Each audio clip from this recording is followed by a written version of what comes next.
लाडक्या बहिणींना मिळणार नाहीत पैसे. तर चला तर मग कुठल्या लाडक्या बहिणींना कुठल्या अटीनुसार त्यांचे जे प्रत्येक महिन्याला जो 1,500 रुपये हप्ता येतोय ते मिळणार नाही, त्याबद्दल माहिती पाहूयात.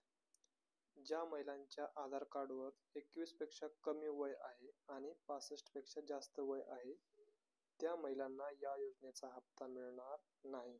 म्हणजे ज्या महिलांच्या आधार कार्डवर 21 पेक्षा कमी वय आणि जास्तीत जास्त 65 वर्षापेक्षा जास्त, अशा महिलांना या योजनेचा हप्ता मिळणार नाही. जर तुमच्या कुटुंबामध्ये कोणी इन्कम टॅक्स भरत असेल तर त्यांना या योजनेचा लाभ घेता येणार नाही, म्हणजेच या योजनेमधून त्यांना बाद करण्यात येईल.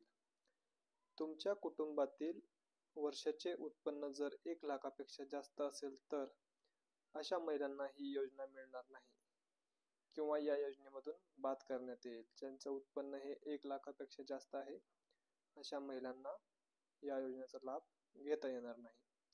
जर कुटुंबातील तुमच्या व्यक्तीच्या नावावर 4 चाकी वाहन असेल त्यांना हा हप्ता मिळणार नाही. जर कुटुंबातील कुठल्याही व्यक्तीच्या नावावर जर 4 चाकी वाहन असेल तर त्यांना या योजनेचा हप्ता मिळणार नाही, म्हणजेच लाभ मिळणार नाही. त्यातून त्यांना अपात्र केलं जाईल. जर ट्रॅक्टर असेल तर ते चालेल.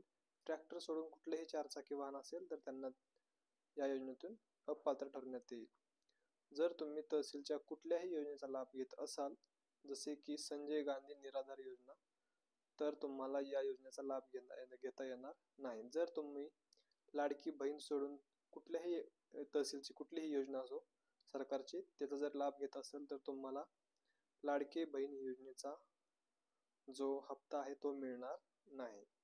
ज्या महिला PM किसान या योजनेचा हप्ता घेतात त्यांना फक्त आणि फक्त 500 रुपये मिळतील. म्हणजेच PM किसानची जी योजना मध्ये मोदीने चालू केली होती, त्याचा जर तुम्ही कोणी लाभ घेत असाल तर त्या त्यासाठी फक्त 500 रुपये येतील अकाउंटला, 1,500 रुपये मिळणार नाहीत.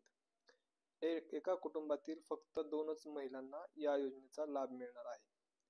त्यामध्ये तुम्हाला 2 भाग आहेत. एक आहे अविवाहित महिला आणि दुसरी आहे विवाहित महिला. या दोघींनाच फक्त लाभ मिळणार आहे. जर तुम्हाला या योजनेचा जो GR आहे तो GR मी तुम्हाला खाली दिलेला आहे, तो तुम्ही खाली डिस्क्रिप्शन मध्ये जाऊन पण चेक करू शकता.